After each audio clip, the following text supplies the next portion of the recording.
Recuerden que el domingo pasado estábamos hablando sobre Gálatas capítulo 2 todavía. Y estábamos hablando sobre cómo un apóstol enfrenta cara a otro apóstol.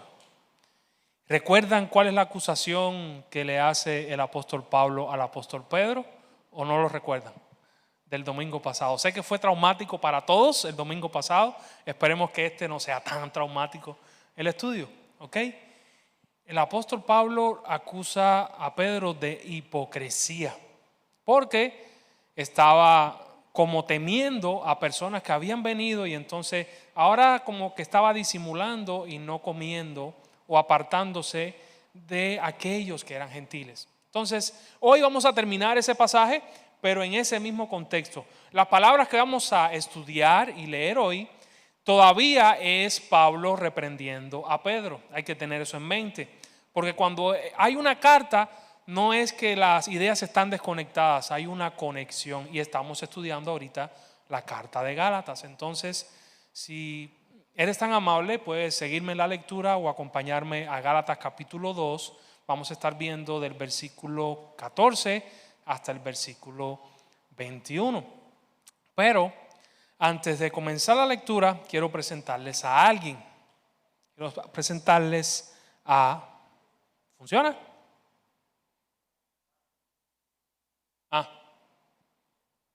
No funciona. Hoy soy yo. Bueno, cuando yo te haga así, pues tú lo pasas. Es que el que quiero presentarle no quiere salir, ni modo. A ese. Quiero presentarles a Beto. ¿Ya funciona o todavía no? Ok, sí funciona. Quiero presentarles a Beto. Beto es una persona muy dotada. Es una persona que es lo mismo, te repara una tubería, que electricidad, que es muy preparado. Este Beto creció desde chico y su madre le decía que existía un Dios y que ese Dios era bueno, Pero desde niño ya él sabía que, bueno, Dios era bueno, pero él no era tan bueno. Y a medida que fue creciendo, pues Beto hacía lo mejor que podía. Este era buen esposo, aunque a veces cuando le pasaba una mujer guapa por el frente, pues los ojos se le iban. Era buen trabajador también, aunque a veces subía de precio un poco su trabajo, de más. Él sabía que lo subía, pero era con una buena excusa porque su familia tenía que comer. Entonces, pero a medida que fue creciendo Beto, él estaba inconforme y su conciencia no lo dejaba tranquilo. Entonces se recuerda de esas enseñanzas de su madre y va a la iglesia a explorar porque quiere conocer la iglesia. En la iglesia él entiende que ahí está Dios y que a lo mejor ahí él puede aquietar su conciencia. Cuando llega a la iglesia empieza a ver personas que tienen fe, que siguen a Cristo, que siguen también reglas y que dice, bueno, pues si este es el camino, pues por ahí voy, por ahí tiene que ser. Y es una persona, Beto se convirtió en una persona que venía a la iglesia muy seguido, siempre estaba intentando de involucrarse en cualquier actividad que hubiera. Si él sentía que pecaba o fallaba en algo, pues enseguida iba con el pastor y le decía y hablaba con él y cómo podía mejorar. Siempre estaba en ese ambiente. Pero su conciencia todavía no le quedaba tranquila. Su conciencia pues agarraba y por momentos cuando él estaba muy activo en la iglesia, pues su conciencia bajaba. Y estaba tranquila, en paz. Pero esos pensamientos de que no soy lo suficiente, esos pensamientos de ¿será que Dios me ama? Eso no paraba en su mente.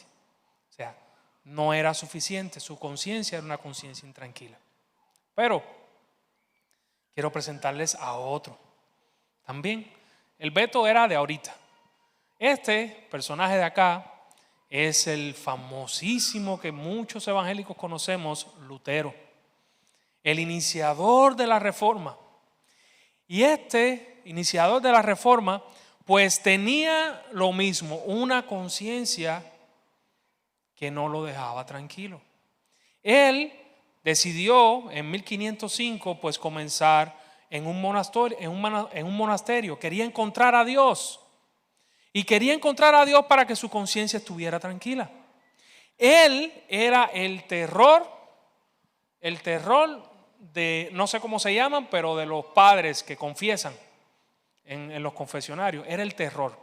Porque este señor, cuando aún estaba en el monasterio, imagínense que se pasaba, hay relatos de que se pasaba más de 6 horas confesando su pecado, confesando al detalle, porque él tenía miedo de que se le olvidara algo mínimo y ya por eso Dios no lo aceptara. Entonces había ocasiones que él salía y se acordaba de algo que había hecho y regresaba otra vez. Entonces cuando lo veían a él que iba para el confesionario, pues nadie quería estar ahí, pues nadie quiere pasarse 6 horas sentado ahí y alguien dándole.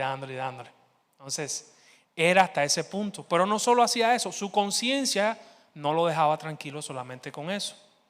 Él se esforzaba y hacía vigilias, hacía ayunos prolongados, de tal manera que él mismo reconoció que él era el torturador de su cuerpo. Se autoflagelaba también, aún viviendo en un monasterio. Y aún así, su conciencia no lo dejaba tranquilo. Pero hoy, en el pasaje que vamos a leer o que vamos a meditar, yo no sé si a ti te pase como a Beto. Yo imagino que no te autoflageles como Lutero, imagino que no llegues a ese extremo, pero sí puede ser que en algún momento tu conciencia, siendo ya creyente, pues te golpee o te martirice. O hay algo en ti que no estás conforme o que no sabes y tienes duda de que ¿será que me veo tan mal? ¿Será que Dios me ama? ¿Será que Dios me acepta? Entonces hoy el pasaje que vamos a estudiar responde esa pregunta y responde la pregunta de tal manera que te puede dar la garantía, si de verdad crees en Jesús, si de verdad crees lo que vamos a estudiar hoy, para que tu conciencia descanse y para que puedas encontrar esa paz y ese gozo que en Cristo hay. Entonces ahorita sí, Gálatas capítulo 2, versículos 14 y 15.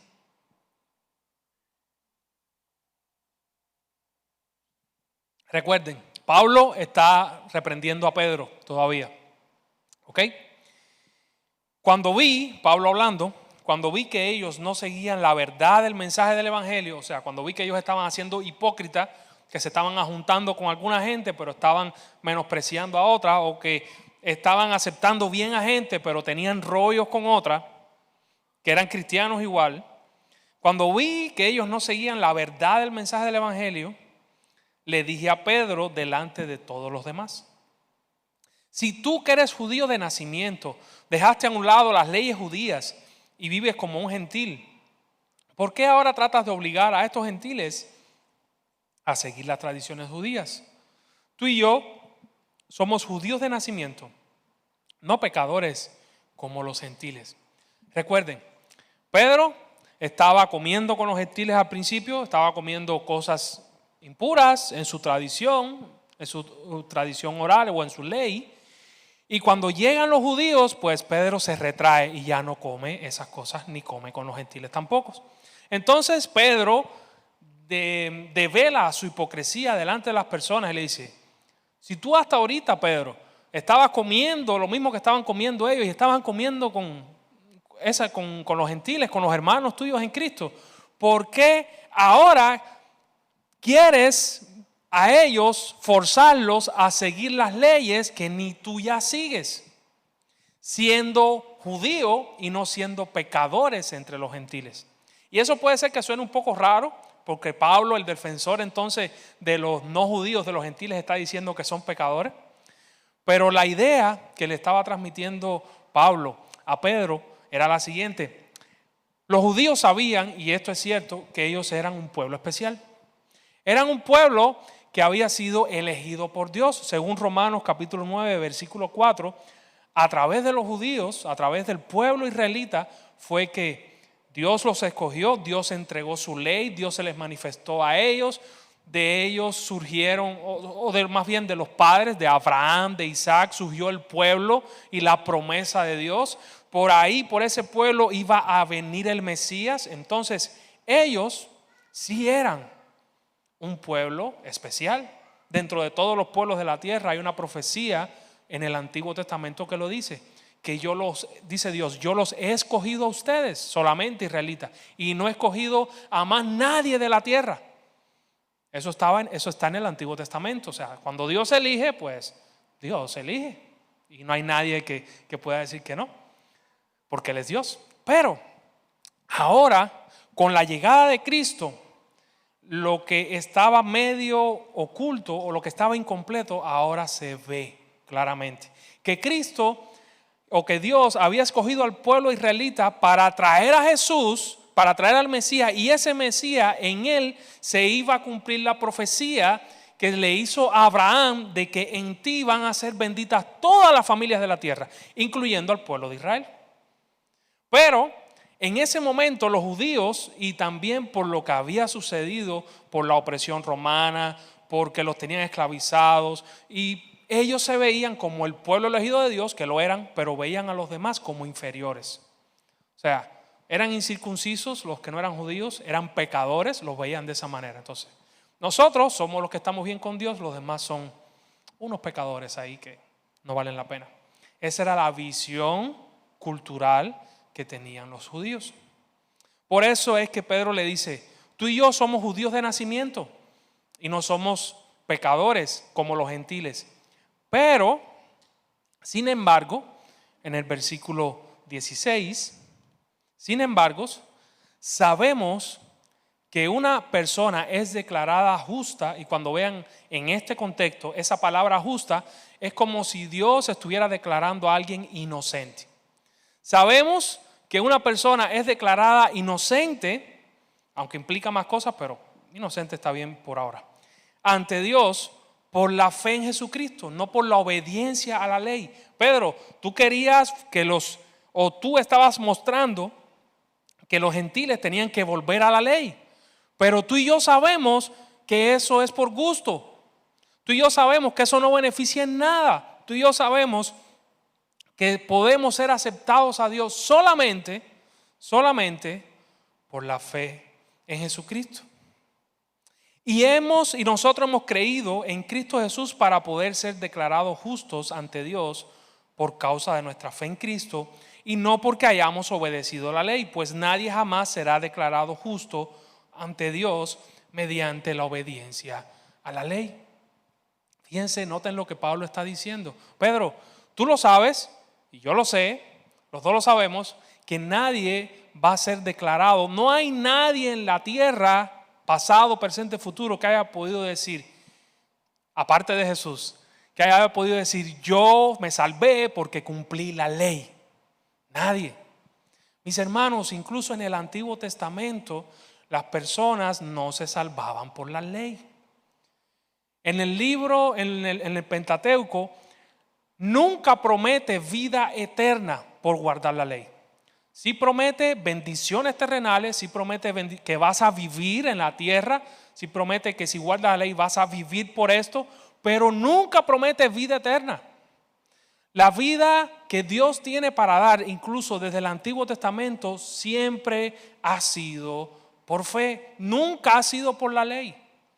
La ley viene siendo como un GPS. La ley que Dios transmitió es como un GPS. Te dice en dónde estás, te dice a dónde te estás dirigiendo, pero no tiene poder para llevarte a ningún lado. O caminas o te montas en el carro, pero el GPS por sí solo no te lleva a ningún lado.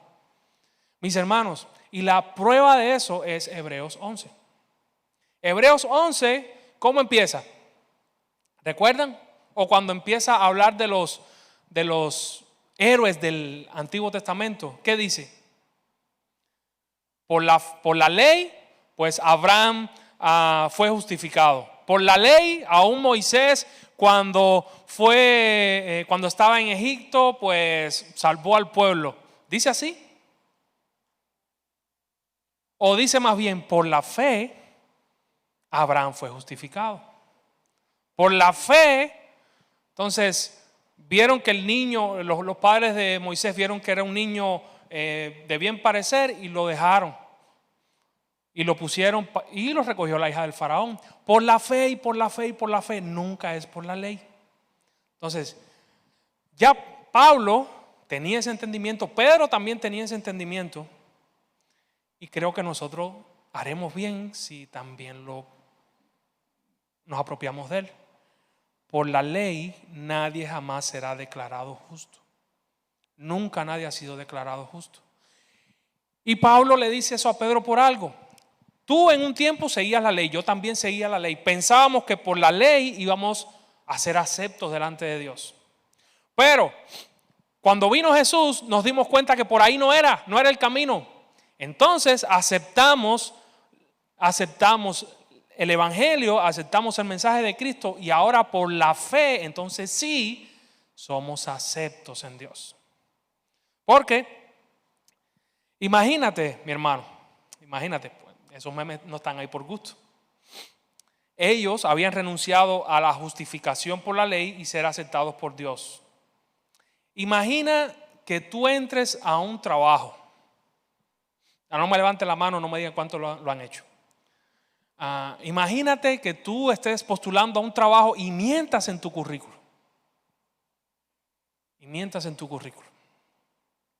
Y cuando llegues al trabajo, ¿qué pasa? Pues bueno, ya estás ahí, pero no sabes, no tienes las competencias suficientes para eso. Es lo mismo que intentar ganarse la aceptación de Dios por medio de la ley. Y mi hermano, ¿por qué? Porque tú y yo ya llegamos al trabajo de adorar a Dios descalificado. No es que podemos hacer cero, de empezar de cero y empezar a adorar a Dios. Ni eso podemos. Ya desde que nacemos, ni tú ni yo adoramos a Dios con toda nuestra mente, con toda nuestra alma, con todo nuestro corazón, ni amamos al prójimo como a nosotros mismos. No, nos amamos a nosotros mismos y lo que sobre, pues para el prójimo. Así es el pecado. Entonces ya cuando vamos a adorar a Dios ya estamos descalificados. Incluso si estuviéramos, que pudiéramos decir, ¿sabes qué? A partir de ahora yo sí voy a adorar a Dios con toda mi alma, con toda mi mente y con todo mi corazón y al prójimo como a mí mismo, pues ¿sabes qué? Aún así no vas a rendir a la estatura de Cristo. O sea, aún así vas a seguir descalificado por ti mismo. No puedes cumplir la ley. Santiago dice en el capítulo 2 que el que incumpla un solo mandamiento de la ley, pues ya la quebrantó toda. Imagínense a una persona que haya asesinado a alguien. ¿Será esa persona culpable y tendrá que pagar condena? Pregunto, ¿sí o no? ¿Sí? Ok. Pero si él llega delante del juez y te dice, pero yo pude asesinar a 100, solo asesiné a uno. ¿No es verdad que yo hice más buenas obras que malas obras? Hice una mala obra, hice 99 obras buenas. Pero aún así, eres culpable y aún así tienes que pagar condena. Entonces, yo lo único que digo son mentiritas piadosas. Yo lo único que hago es, no sé, por ahí me siguen la línea. Pero cuando ya quebrantamos algo, somos culpables. Entonces llegamos al trabajo de adorar a Dios descalificados. Y no solo lo sabemos nosotros, también lo sabe Dios, porque Dios conoce todo. ¿Qué podemos hacer entonces? Versículo 17. El versículo 17 es un poco difícil de traducir. Por eso intenté agarrar dos versiones y de las dos versiones saqué lo mejorcito, a ver si lo podemos entender un poco mejor. Dice, pero si buscando, la primera es en Nueva Biblia de las Américas, nueva versión. Pero si buscando ser justificados en Cristo, también nosotros hemos sido hallados pecadores, sí. Porque Pablo le está diciendo a Pedro, nosotros salimos de la ley, sabíamos que por ahí no íbamos a ser justificados y entonces aceptamos y recibimos a Cristo.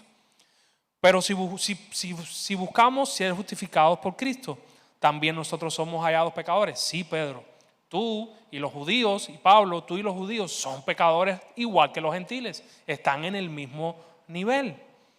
¿Es Cristo entonces ministro de pecado? Esa es la frase que está un poco turbia. La Nueva Traducción Viviente dice, ¿acaso esto quiere decir que Cristo nos ha llevado al pecado? Y parafraseando la pregunta, pudiera ser, ¿acaso Cristo nos hizo pecar al abandonar la ley como seguridad para ser aceptados por Dios? ¿Por qué, mi hermano? ¿Cuál era la lógica de los judíos en ese tiempo? Sigue la ley y vas a estar bien con Dios. ¿Ok?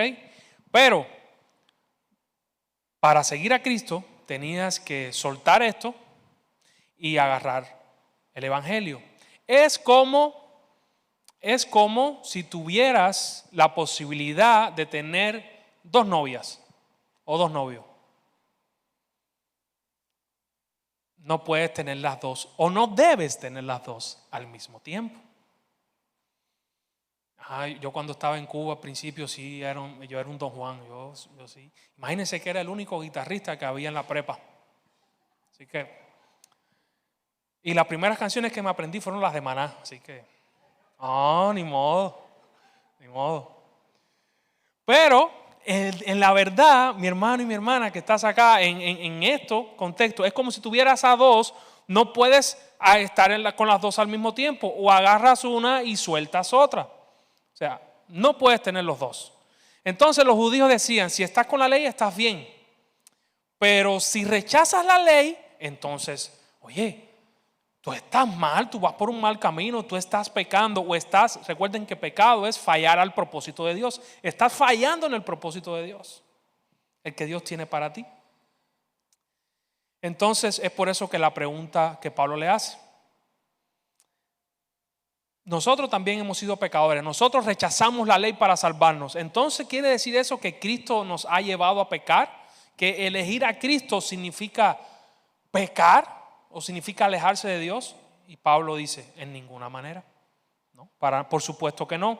Más bien, soy un pecador, versículo 18, más bien soy un pecador o soy alguien que se va del propósito de Dios si vuelvo a construir el viejo sistema de la ley que ya eché abajo. O sea, si ya tú te quedaste con la novia más linda, con la que de verdad te gusta, si te quedaste con esa, pues vas a fallar, vas a errar si vuelves otra vez a agarrar la feíta.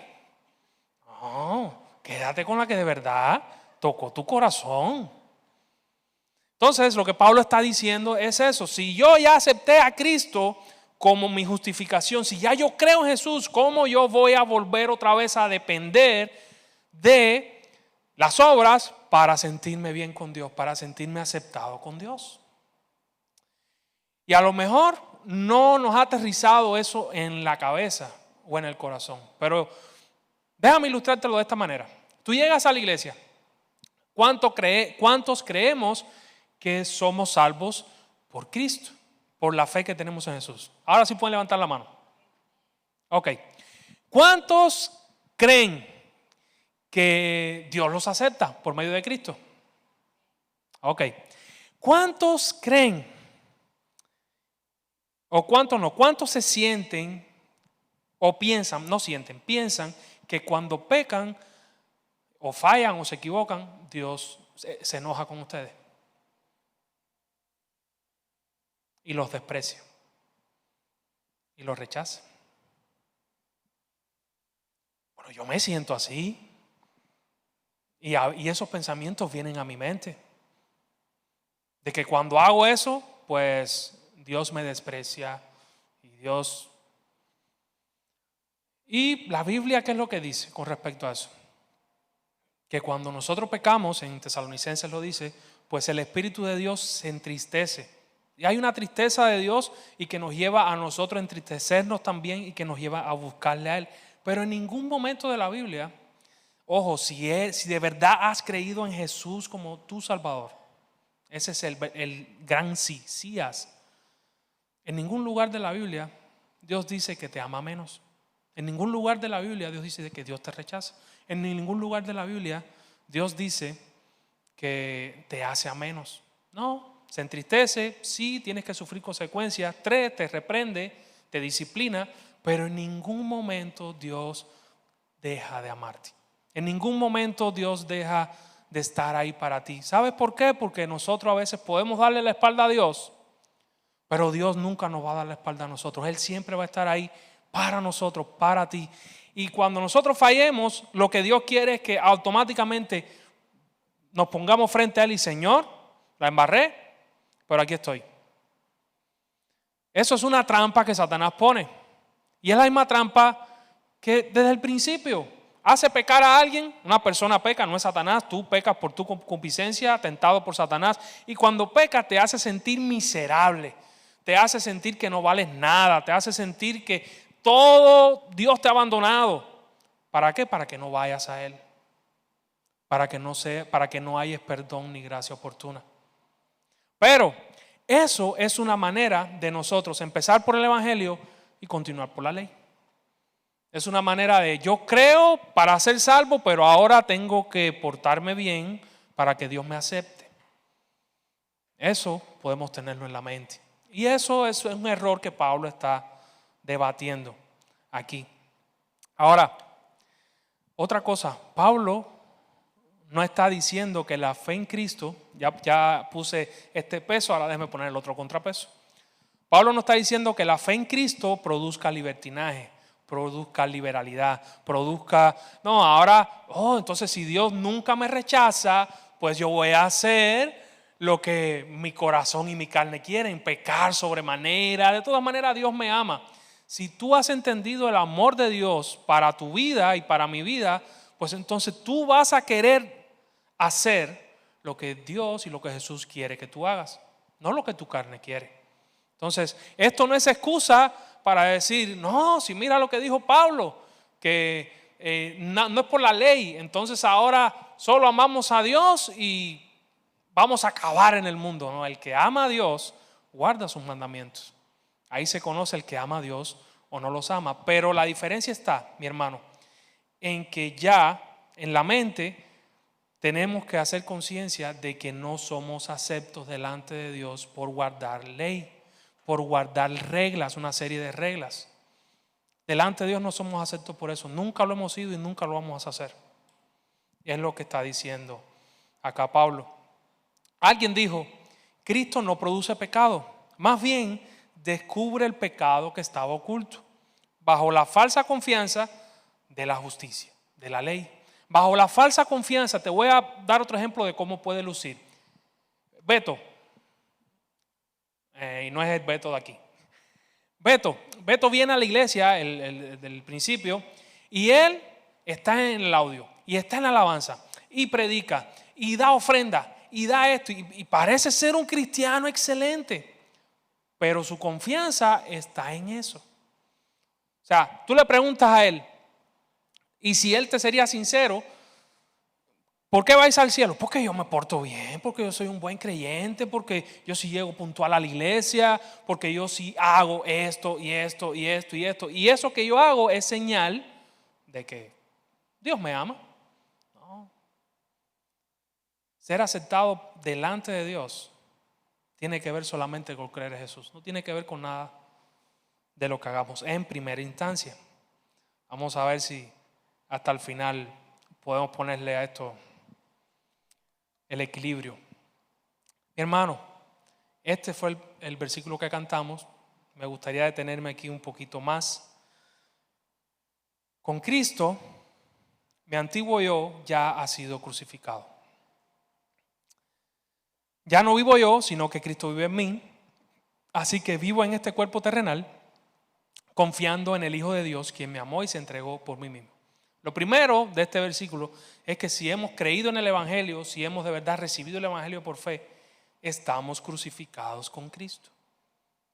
Eso suena bien raro y yo me gustaría explicarlo un poquito. Crucificados con Cristo quiere decir que ya hemos muerto con Él. Y hemos muerto con Él por una razón. Primero, la Biblia dice que Dios nos ha trasladado del imperio de las tinieblas y nos ha llevado al reino de su amado Hijo. ¿Qué quiere decir eso? Imagínense una persona que en su país lo estén persiguiendo de muerte y que alguien lo pueda rescatar, lo lleve para otro país donde pueda vivir en libertad, pero a esa persona le cambian el nombre, le dan un pasaporte nuevo, le dan una vida nueva y él ya no está bajo las leyes de este otro país, sino que ahora está bajo estas leyes. Y es algo parecido.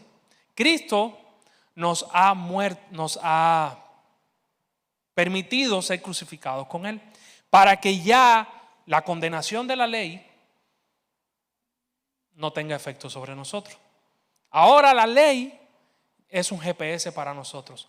La ley para las personas que aún no creen en Jesús, mi hermano, la ley es condenatoria. Tiene una de sus aplicaciones, es condenatoria. La ley condena. Por la ley nadie se salva, pero por la ley te hace ver que eres infractor. Si vas por la calle y pasas un semáforo en rojo, eres infractor. ¿Qué dice la ley? Estás condenado. Y si alguien no paga eso, pues tienes que pagarlo tú. Ya Cristo pagó tu infracción y ya Cristo pagó mi infracción. ¿Cómo lo pagó? Murió Él y también mató el viejo hombre en ti, para que ahora tú puedas vivir en este lugar y puedas vivir a gusto, puedas vivir gozoso. La ley ya no te va a condenar. Para el verdadero cristiano, la ley ya no condena. Solo la ley te dice hacia dónde vas. En otros estudios de Gálatas vamos a seguir profundizando en esto de la ley. Mi hermano, Pablo, en Filipenses capítulo 3, versículo del 4 al 9, hace algo muy interesante también. Si algo hace que nosotros seamos crucificados con Cristo, eso quiere decir que la buena persona que yo creía que era, el tipo estupendo que yo creía que era antes de conocer a Cristo, ya ese tiene que estar muerto. Ya ese ha muerto. Si morimos a la ley, también morimos a como éramos antes. Un cristiano, hay una frase que dice que es alguien que ha muerto con Cristo. Es alguien, ¿qué quiere decir eso? Cuya obstinación ha sido quebrantada. O sea, el no creyente, era obstinado. Seguía su propio camino, hacía sus propias reglas. Pero cuando creemos en Jesús, nuestra obstinación ha sido quebrantada. Nuestro descaro ha sido destrozado. ¿Por qué descaro? Porque sabíamos que no estábamos bien delante de Dios y aún así seguíamos. El corazón de piedra que teníamos pues ha sido aplastado y el orgullo que teníamos ha sido destruido y la vida ahora está dominada por Jesucristo. Eso es alguien que es cristiano, eso es alguien que ha sido crucificado con Cristo. Y esta muerte en la cruz también deja sin trabajo a todos los coaches de vida.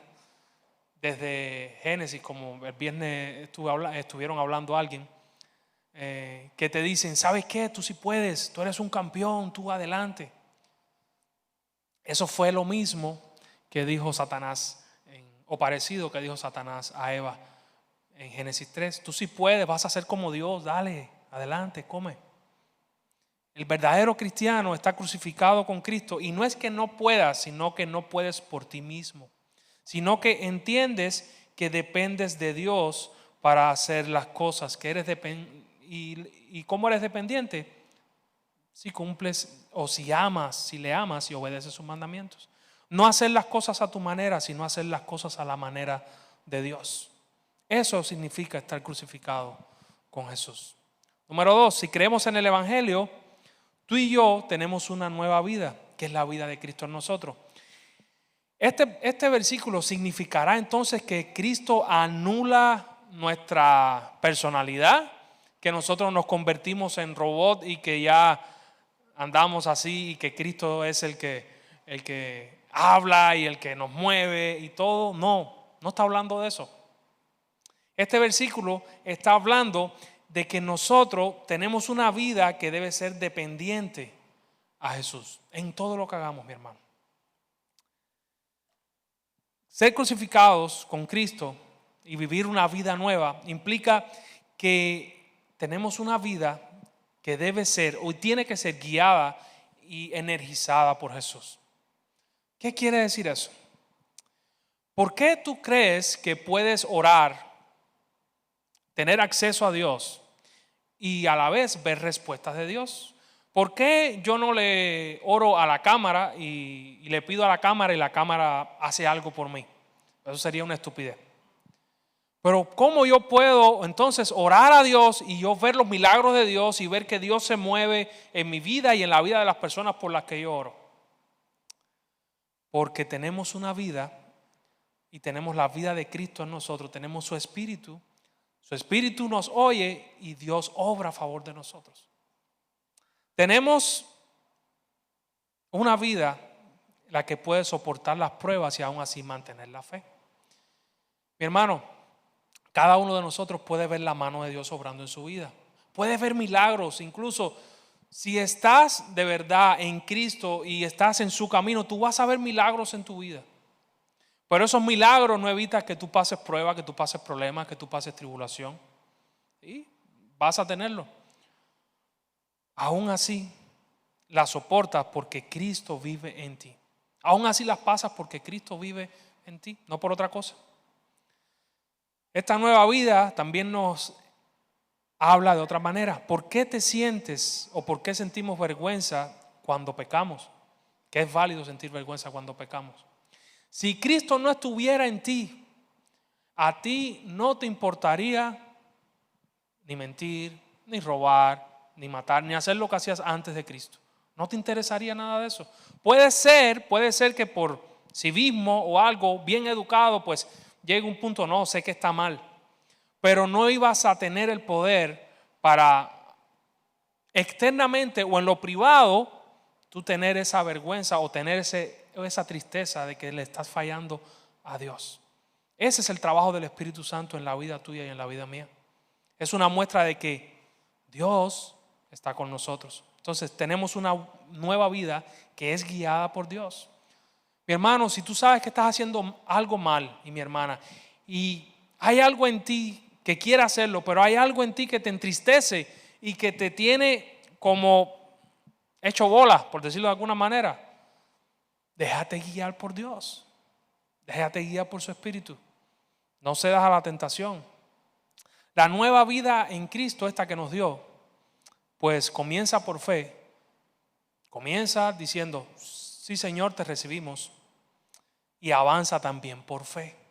O sea, no es que empezamos por la fe y después pues hay que una serie de reglas que tener. Tenemos estas reglas en la iglesia, hay que cumplirlas. Sé buen creyente, pórtate bien y cuando termines tu vida te vas a ganar el camino al cielo. ¿Tú sabías que Dios tiene un plan preparado para tu vida?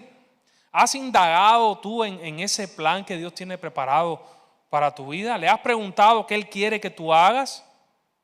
Dios responde de una u otra manera.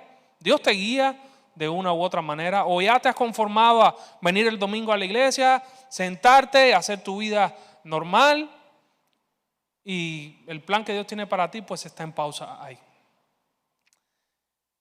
La nueva vida en Cristo comienza, actúa y avanza por medio de la fe también. Mi hermano, ya el pecado no puede dominarte. Ya no somos esclavos del pecado y es difícil quitar esa mentalidad. Es difícil quitar esa mentalidad. Cuando le dieron la libertad a los esclavos, al menos en los Estados Unidos, el ejemplo que voy a poner, aún así, cuando ya eran libres, pero aún así cuando el patrón le daba o llamaba, le decía fulano al esclavo, pues el esclavo estaba traumado, sentía miedo. Aunque ya era declarado libre, aunque esa persona ya no tenía ningún vínculo, pero sentía miedo, se quedó traumatizado. Y tú y yo, pues yo creo que tenemos 2 o 3 traumas que tienen que ver con el pecado y tienen que ver con Satanás también. Pero ya Dios te ha declarado libre. Ya Dios te ha declarado, si crees en Él, Dios te ha declarado que ya no hay condenación para los que están en Cristo Jesús. Ya no hay condenación. Ya la ley no tiene el efecto de condenarte.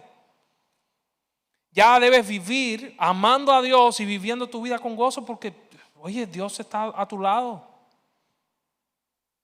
Mi hermano, no tienes que responder a tu orgullo. No tienes que responder a tu orgullo herido cuando alguien se ponga en tu contra, cuando alguien te ofenda, cuando tú sientas que alguien te ofenda, cuando tú sientas que alguien te hace daño. No tienes que responder a eso, no tienes que ceder a defenderte. No, deja que Dios te defienda. Número 2, no tienes que responder a tu deseo pecaminoso. Dios te ha dado herramientas para eso, para que no cedas a eso. No tienes que responder a tus temores, como, ay, voy a dejar que mi temor me consuma y me haga sufrir o me dé estrés. No tienes que responder a eso. Ve a Jesús, déjale tu carga a Él.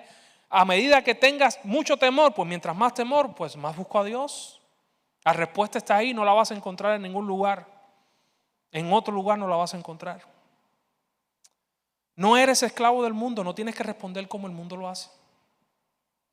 Andar con todo esto, andar respondiendo o actuando conforme a tu orgullo, actuando conforme a tus deseos pecaminosos, actuando conforme a tus temores, actuando conforme a la amargura, actuando conforme al mundo lo hace, pues todo esto es andar, no es andar conforme a la rectitud del Evangelio. Y hay una ilustración muy suave que está aquí en Primera de Reyes 3, 16, 28, que nos ilustra sobre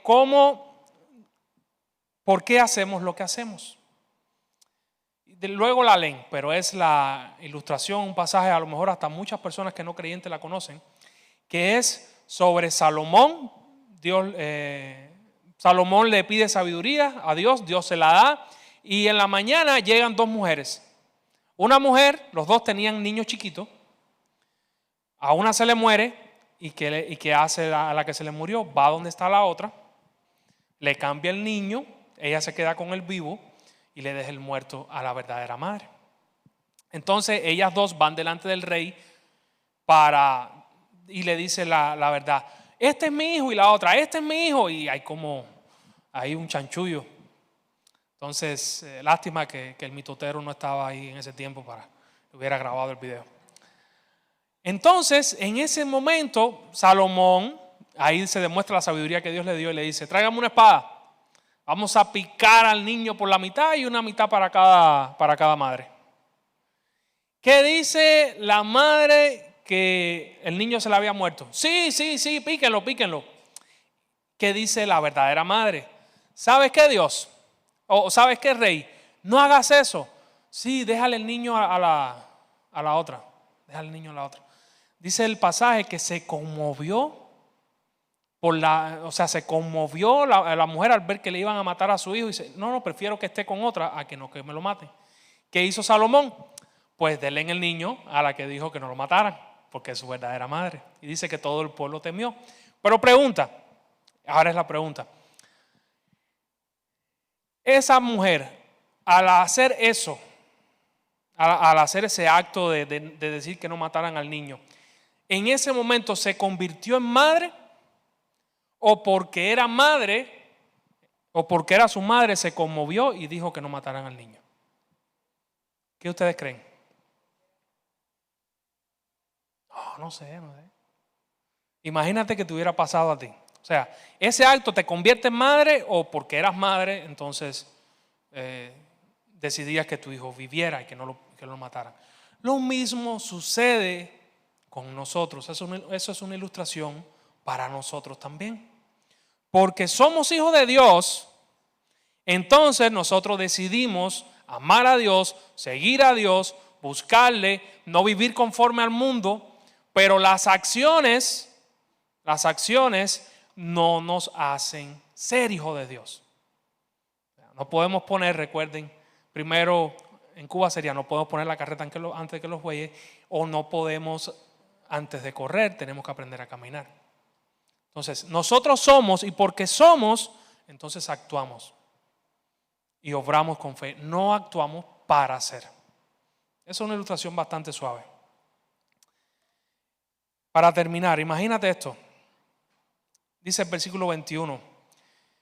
Pablo: yo no tomo la gracia de Dios como algo sin sentido, o yo no tomo el regalo de Dios como algo sin sentido.